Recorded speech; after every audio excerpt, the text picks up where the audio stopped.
တခင်ကြီးကျွန်တော်အရင်ဆုံးငရဲပြည်ကအခြေအနေတွေကိုရှင်းပြပေးရမလားမလိုဘူးသိနေစရာမလိုပါဘူးအဲ့ဒီရောက်လို့ငါ့ကိုလာတားတဲ့သူရှိရင်တော့အကုန်လုံးကိုရှင်းပြလိုက်ရုံပဲတခင်ကြီးငရဲပြည်ဆိုတာနတ်ဖျားတွေတောင်မှဘာလိုက်မှမထစေနိုင်တဲ့နေရာပါနော်ငါပြောတာကိုနားမလဲတာလားနောက်တစ်ခါထပ်ဖြစ်ရင်တော့လုံးဝခွင့်မလွတ်ဘူးဟုတ်ကဲ့ပါတခင်ကြီးကျွန်တော်တို့နောက်မလုပ်ရတော့ပါဘူး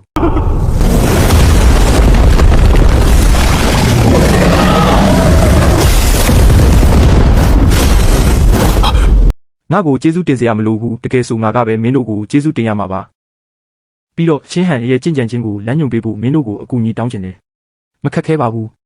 နတ်ဖျားကိုယ်တိုင်လွှတ်လိုက်တဲ့သူကိုလမ်းညွှန်ခွင့်ရတာကကျွန်တော်တို့အတွက်အကြီးမားဆုံးဂုဏ်ယူစရာပါ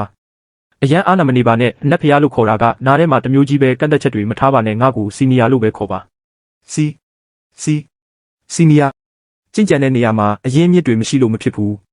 ဒါတွေကကျေတာယာမြက်ပင်ပန်းခရမ်းပွင့်ရတနာခုနှစ်ပါးအသီးတွေပဲဖျားရည်ဒါတွေအကုန်လုံးကဒီကဘာပေါ်မှာအဆင့်မြင့်ဆုံးစိတ်ဖက်ဝင်ပစ္စည်းတွေပဲ